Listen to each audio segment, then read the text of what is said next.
Zombie apocalypse. ये जो लोग आप अपनी स्क्रीन पे देख रहे हैं इंसानों को खाते हुए, क्या ये रियल लाइफ में पॉसिबल है?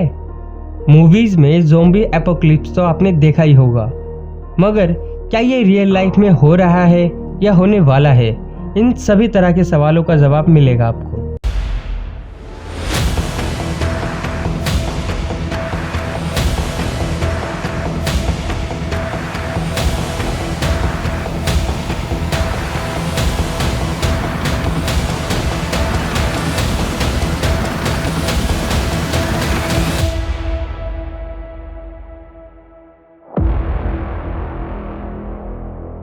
इन्फॉर्मेशन भैया पे रियल डाटा एनालाइज करके दिखाया जाता है जो रियल लाइफ में पॉसिबल हो या हो चुका है।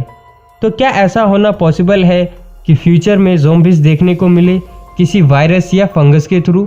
तो आपको बता दें, इट इज़ पॉसिबल, क्योंकि साइंटिस्ट की कई सारी रिसर्च में पाया गया है कुछ वायरस और फंगस हैं जो पूरी तरह ब्रेन को कंट्रोल करके ज़ोंबीज में बदल सकते हैं।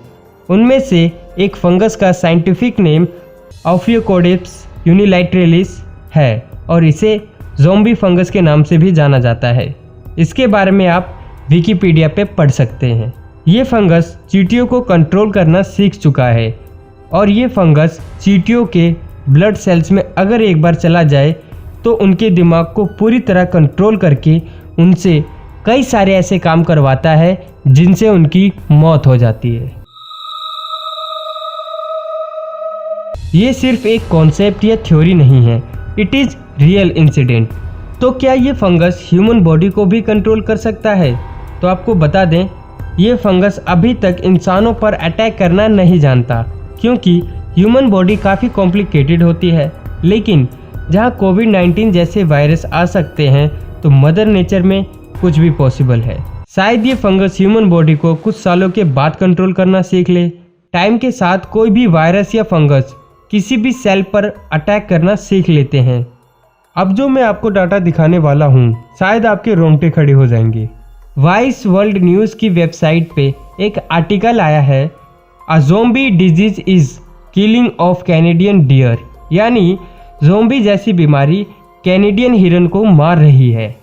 क्योंकि जैसा आपने मूवीज़ में ज़ोंबी को मारते और खाते हुए देखा है, ठीक वैसी ही हरकत करते हुए देखा गया है कैनेडियन हिरन को, जो एक दूसरे को मार के खा रहे हैं।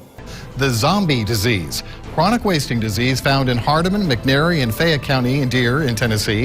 Centers for Disease Control and Prevention say a brain wasting disease that infects deer could possibly be contagious to humans.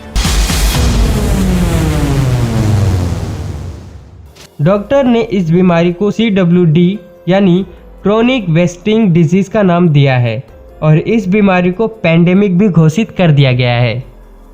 Expert के अकॉर्डिंग ये डिजीज हिरन के ब्रेन और रीढ़ की हड्डी पर इफेक्ट कर रहा है, जिससे उनके मुंह से सलाइवा निकल रहा है, जैसा आपने ज़ोंबीज मूवीज में निकलते हुए देखा होगा।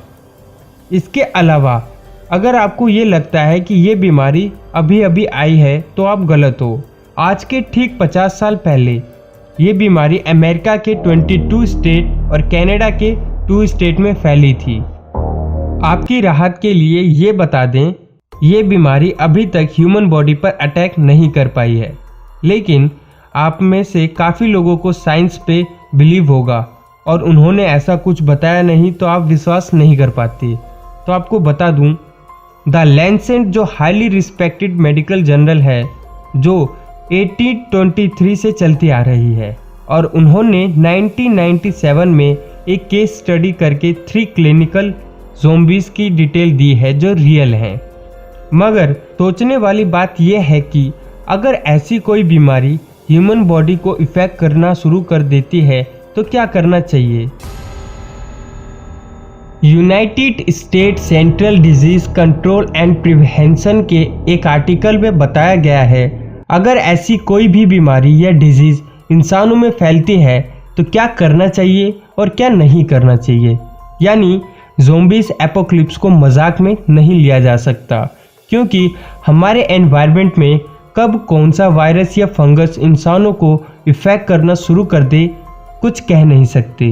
जहां आज के टाइम पे कई सारे साइंटिफिक एक्सपेरिमेंट फेल होते हैं या होते आ रहे हैं, जिनसे किसी भी तरह का कोई भी वायरस निकल के ह्यूमन बॉडी पे अटैक कर सकता है। तो ज़ोंबिस एपोक्लिप्स क्यों नहीं फैल सकता? ज़ोंबिस एपोक्लिप्स के बारे में आपकी क्या राय है कमेंट सेक्शन में ज़रूर बताइएगा and don't forget to subscribe.